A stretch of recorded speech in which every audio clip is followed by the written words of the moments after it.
तो welcome back my dear students.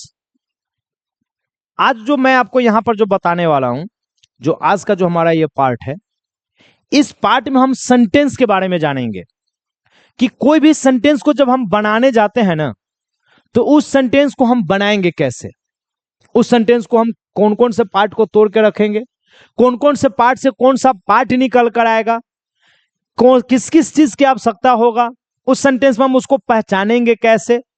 तो उन सारी चीजों को मैं यहां बड़े सरल तरीके से आपको बताने जा रहा हूं। तो उसको पहचानने के लिए सबसे पहले जानो कि हम बना पढ़ेंगे क्या, तो सेंटेंस। और मैं पिछले वाले क्लास में सेंटेंस के बारे में बता चुका हूं कि सेंटेंस एक शब्दों का समूह है जिसका एक सार्थक अर्थ निकलेगा, हम उसको नाम देते हैं सेंटेंस, वाक्य नाम देते हैं। ये बातें क्लियर हो गई।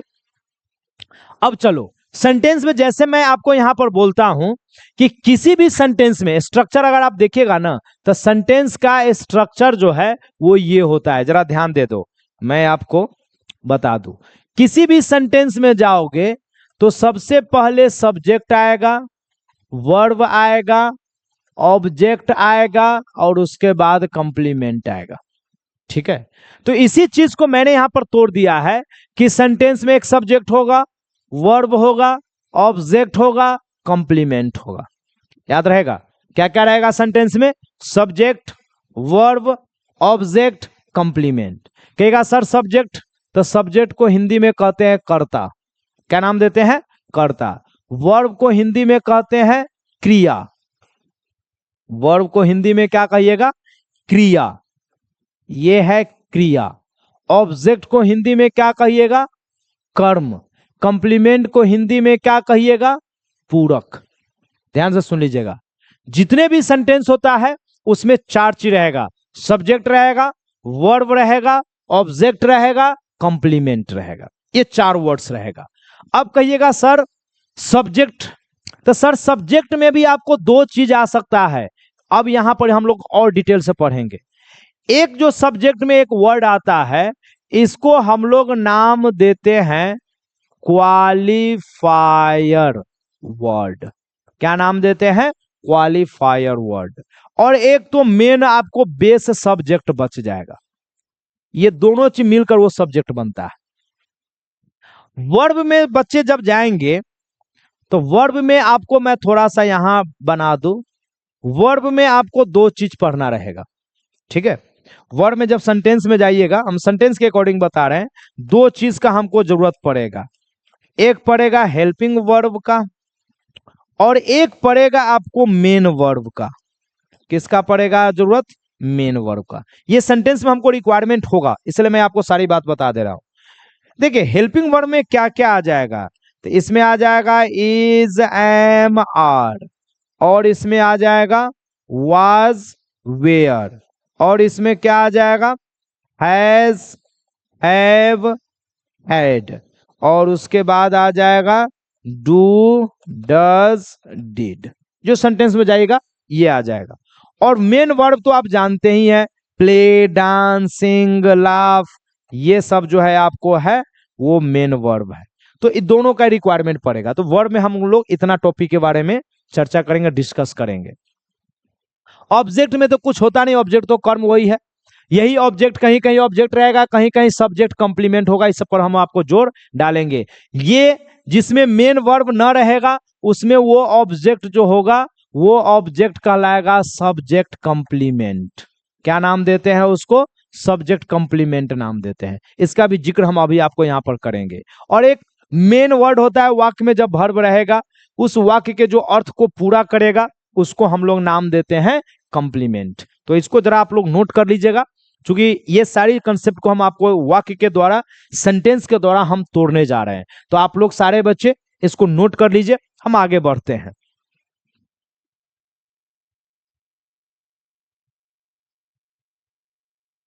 चलिए स्क्रीनशॉट ले लिए होइएगा, या आप अपना जैसे हो कर लीजिएगा, हम आपको आगे बढ़ते हैं। चलो बच्चे, अब मैं एक एक करके मैं आपको तोड़ के बताता हूं सेंटेंस कैसे पहचानिएगा। देख लीजिए, ये सेंटेंस है ना, इतना तो देख ही लिए। अब यहां पर मैं आपको तोड़ तोड़ के बताता हूं। चलो देखो, इसको हम लोग देखेंगे कैसे। पहले मैं एक एक हिंदी सेंटेंस ही लेकर चलता हूं। जैसे मैं कहता हूं राधा की मां, राधा की मां खेत में, खेत में काम कर रही है। देख लो बच्चा, हम आपको सेंटेंस तोड़कर इंग्लिश और हिंदी दोनों में हम आपको बताएंगे ताकि ट्रांसलेशन बनाने का कंसेप्ट भी हमारा क्लियर हो जाए। राधा की मां खेत में काम कर रही है। अब देखो सब्जेक्ट का तरीका क्या है। देखो सब्जेक्ट पहचाना कैसे शुरू करोगे, जिसके बारे में बात किया जाएगा। सिंपल बात बच्चे समझा रहे हैं, दिमाग में डाल लो, याद होना चाहिए। सब्जेक्ट जिसके बारे में बात किया जाता है। मैं फिर से बोलता हूं बच्चा, सब्जेक्ट जिसके बारे में बात किया जाता है, हम उसको नाम क्या देते हैं? सब्जेक्ट। क्या कहिएगा? जिसके बारे में बात किया जाता है। तो राधा की मां खेत में काम कर रही है, किसके बारे में बात हुआ? तो मां के बारे में। तो मां हमारा यहां पर हो गया कौन चीज? सब्जेक्ट। मां क्या हो गया? सब्जेक्ट। अब देखो मां किसकी है? मां तो सबके पास है, दुनिया में हर आदमी बिना मां के तो पैदा ही नहीं लेगा, तो मां तो सबके पास है। बट ये किसकी मां है? तो देखो सब्जेक्ट के जो अर्थ को पूरा करेगा, सब्जेक्ट के अर्थ को पूरा करेगा या सब्जेक्ट की विशेषता को बताएगा, वैसे शब्द को हम लोग बोलते हैं क्वालिफायर वर्ड। क्या नाम देते हैं? Qualifier word. दो बातें क्लियर हो गया। जिसके बारे में बात किया जाएगा उसको क्या नाम दीजिएगा? सब्जेक्ट। जो सब्जेक्ट की गुण या विशेषता को बताएगा उसको हम लोग क्या कहेंगे? Qualifier word. ये दो चीज हो गया। जो चीज होगा, काम, जो काम होगा, जैसे डांस हो रहा है, नाच हो रहा है, खेल हो रहा है, तो यहां पर करना है, तो जो होगा काम उसको हम लोग कहते हैं वर्ब। उसको हम लोग क्या कहते हैं? वर्ब। कर रही है तो क्या कर रही है? देखो क्रिया का फल जिस पर पड़ेगा, तो क्या कर रही है? काम। तो इसको हम लोग क्या कहेंगे? ऑब्जेक्ट। क्या कहेंगे? ऑब्जेक्ट। अब काम हो रहा है तो भैया कहां पर हो रहा है? यानी उस वाक्य के अर्थ को पूरा करेगा। तो जो वाक्य के अर्थ को पूरा करेगा उसको नाम देंगे कंप्लीमेंट। क्लियर है? क्या नाम देंगे? कंप्लीमेंट। और चलो मैं और थोड़ा एग्जांपल देता हूं। इस विद्यालय के लड़के, इस विद्यालय के लड़के बाजार में टहल रहे हैं। यह सेंटेंस है, इस विद्यालय के लड़के बाजार में टहल रहे हैं। अब गौर करो, काम क्या कर रहा है? टहल रहा है। अब देखो हम थोड़ा और पहचानने का तरीका बताते हैं। किसी भी सेंटेंस से अगर आपको सब्जेक्ट पहचानना हो, ध्यान से सुनना बच्चे, क्या पहचानना हो? Sorry subject. हाँ, तो सब्जेक्ट को पहचानने के लिए क्या करो, इसमें याद रखो, वर्ब के पहले, किसके पहले? वर्ब के पहले आपको लगा देना है कौन। क्या लगा देना है? कौन। कौन से उत्तर न मिलेगा तब लगाइएगा क्या। तो कौन या क्या लगा दो किसके पहले? वर्ब के पहले, और उससे प्रश्न पूछ दो। जो आंसर आपको मिलेगा ना वही आपका सब्जेक्ट है। अब देखो मैं लगाता हूं, टहल रहा है। अब यहां पर लगा दो कौन टहल रहा है? कौन टहल रहा है? अब जवाब दो। इस विद्यालय के लड़के बाजार में टहल रहे हैं। कौन टहल रहा है? तो लड़के। तो जो आंसर आया वो हमारा क्या हो गया? सब्जेक्ट। क्लियर है? अच्छा, अब टहलने का फल ऑब्जेक्ट। अब देखो ऑब्जेक्ट का क्या नियम है, ये तो हुआ सब्जेक्ट। ऑब्जेक्ट का नियम है कि वर्ब के पहले क्या, किसको, ध्यान से सुन लेना बच्चे, किसको, किनको, किन्हें, ये लगाकर प्रश्न पूछो। जो आंसर आएगा वो आपका ऑब्जेक्ट होगा। तो जरा पूछो तो, क्या टहल रहा है? नहीं। किसको टहल रहा है? नहीं। किनको टहल रहा है? नहीं। मतलब इसमें ऑब्जेक्ट नहीं है, इसमें ऑब्जेक्ट नहीं है। चलो अब लड़का है तो भैया लड़का तो सब दुनिया में है, कौन सा लड़का है? तो फिर यहां देखो सब्जेक्ट के अर्थ को क्लियर कर रहा है, सब्जेक्ट की विशेषता बता रहा है, तो हम इसको नाम देंगे क्वालिफायर वर्ड। क्या नाम देंगे बच्चा? Qualifier word. क्लियर हो गया? तो जो जिसके बारे में बात होगा सब्जेक्ट या कौन या क्या लगाकर प्रश्न पूछो सब्जेक्ट, सब्जेक्ट के जो अर्थ को क्लियर करेगा, सब्जेक्ट के गुण को बताएगा, उसको बोलेंगे क्वालिफायर वर्ड। अब देखो वाक्य का अर्थ, अब टहलेगा तो कहीं ना कहीं तो टहलेगा ना, तो वाक्य का अर्थ पूरा कौन किया? बाजार किया। तो जो वाक्य के अर्थ को पूरा करेगा उसको नाम देंगे बउआ रे कंप्लीमेंट। क्या नाम दीजिएगा? कंप्लीमेंट। तो क्लियर हो गया? सब्जेक्ट पहचान के नियम, कौन या क्या लगाकर प्रश्न पूछो, जो आंसर आएगा वो हो जाएगा सब्जेक्ट। चलिए ऑब्जेक्ट का नियम बताए हैं, क्या, किसको, किनको, किसे लगाकर प्रश्न पूछो, जो आंसर आएगा वो हो जाएगा ऑब्जेक्ट। जैसे कर रही है, क्या कर रही है, यहां क्या कर रही है? तो काम कर रही है, काम हो गया इसमें ऑब्जेक्ट सीधा। मैं आम खा रहा हूं, क्या खा रहा हूं? आम। मैं आपको पीट रहा हूं, किसको पीट रहा है? आपको। एकदम आराम से पहचान में आ जाएगा। तो चलो, तो ये दो कॉन्सेप्ट मैंने क्लियर कर दिया। सब्जेक्ट कर दिया, जिसके बारे में बात किया जाएगा सब्जेक्ट। पहचान का नियम बता दिए, कौन या क्या लगाकर किसके पहले? वर्ब के पहले प्रश्न पूछ लो, जो आंसर आएगा वो हो जाएगा सब्जेक्ट। दूसरा, जो सब्जेक्ट के अर्थ को पूरा करेगा या सब्जेक्ट की गुण या विशेषता को बताएगा उसको हम लोग नाम देंगे क्वालिफायर वर्ड।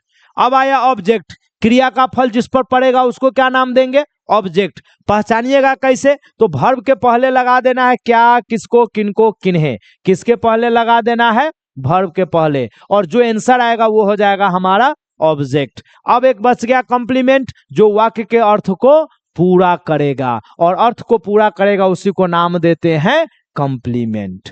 तो चलो बच्चे, इतना काम हमारा हो गया कंप्लीट। अब यहां पर आ जाओ, एक है सब्जेक्ट कंप्लीमेंट। अब इसको समझ लो ये दोगों को, कि सब्जेक्ट कंप्लीमेंट क्या है। देखो कुछ ऐसे भी सेंटेंस आएगा जिस सेंटेंस में आपको वर्ब रहबे नहीं करेगा, मेन वर्ब नहीं रहेगा, सब्जेक्ट रहेगा और उसमें आपको दे देगा हेल्पिंग वर्ब। इसलिए मैंने वो बॉक्स लिखाया था हेल्पिंग वर्ब का, ताकि वो देख करके याद आ जाए, हेल्पिंग वर्ब। और उसके बाद मेन वर्ब नहीं देगा, तो सब्जेक्ट के बाद हेल्पिंग वर्ब, उसके बाद जो विशेषता बताने वाला शब्द रहेगा वही होता है सब्जेक्ट कंप्लीमेंट। क्या होता है? Subject complement. ये यहां पर हो जाएगा सब्जेक्ट कंप्लीमेंट। ये सब बात अच्छे से सुन लो, एक बार निकल गया जीवन भर पछताते रह जाओगे, मिलेगा नहीं सुनने को ये सब। हमारे यहाँ सिर्फ ट्रांसलेशन बनवा देगा Ram is a boy, Ram is a girl, बस बना लो। पता नहीं राम इज अ बॉय में बॉय क्या है, राम इज ऑनेस्ट में ऑनेस्ट क्या है, कोई नहीं बताएगा। वो यहाँ पर चलो, जैसे मैंने एक एग्जाम्पल दिया था, राम इज ऑनेस्ट, अभी मैं बोला हूं, अब इसी वाक्य को ले लो। देखो इसमें तो आपको पता चल गया बात किसके बारे में हुआ, राम, तो राम हो गया सब्जेक्ट। और इजामार हम आपको पहले बता दिए है, ये है हेल्पिंग वर्ब। लेकिन अब बात बताओ, ऑनेस्ट कौन है? तो राम है। तो देखो ये ऐसा शब्द है जो सब्जेक्ट के गुण को बताएगा, लेकिन क्वालिफायर वर्ड होता है जो सब्जेक्ट के गुण को पहले रह के बताएगा। यहां क्या कहता है वो साथ ही वर्ब के बाद। अब वर्ब में मेन वर्ब नहीं है, हेल्पिंग वर्ब। हेल्पिंग वर्ब के बाद कोई और एडजेक्टिव आ जाएगा, लेकिन वो गुण या विशेषता सब्जेक्ट की बताएगा, तब उसको नाम देते हैं सब्जेक्ट कंप्लीमेंट।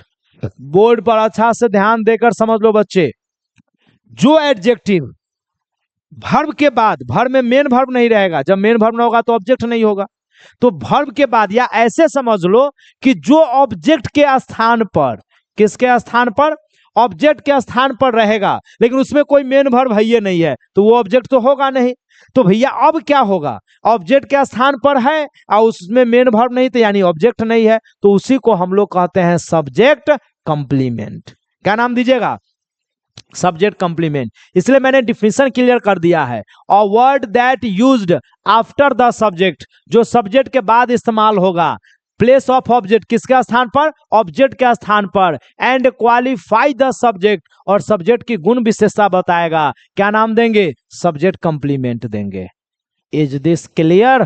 तो आई थिंक क्लियर हो गया। एक और एग्जांपल चलो ना, जैसे मैं एक एग्जांपल देता हूं, द स्काई इज ब्लू। अब इसमें चलो, द स्काई इज ब्लू। अब इसमें देखो जरा ध्यान दो बच्चे, स्काई क्या है? सब्जेक्ट। इज क्या है? Helping verb. अब बोर्ड पर ध्यान दे दो, हेल्पिंग वर्ब है लेकिन कोई मेन वर्ब है ये नहीं है।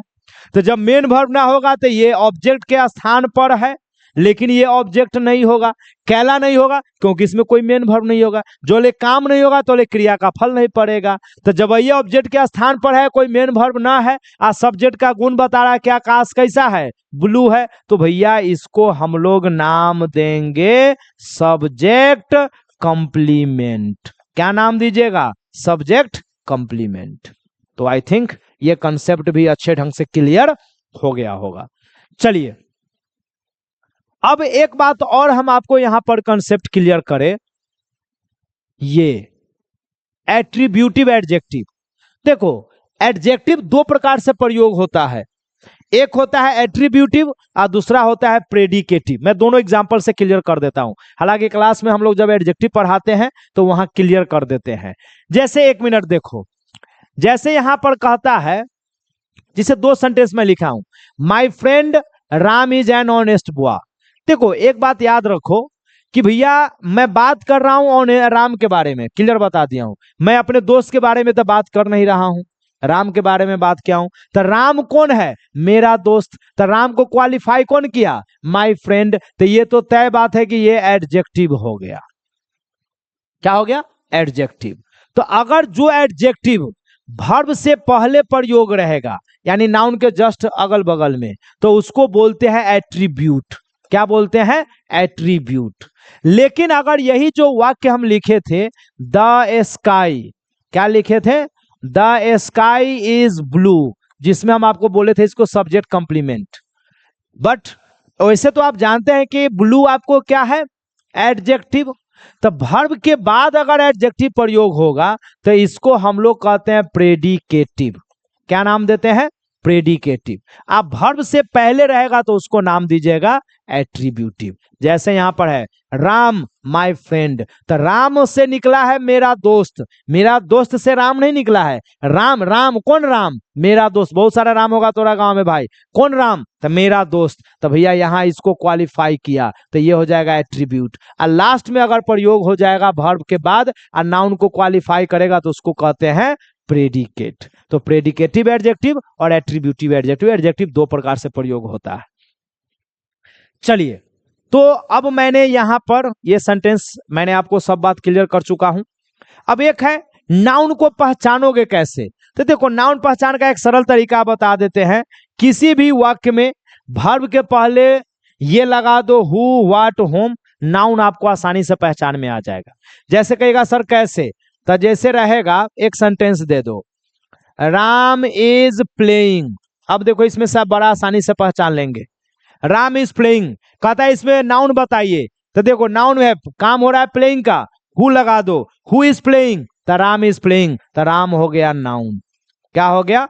नाउन। इसी में कहिएगा आई बॉट अ पेन, फिर यहां पर वर्ब है बॉट, बॉट के पहले आप लगा दो व्हाट बॉट, तो बॉट अ पेन, तो पेन हो जाएगा नाउन।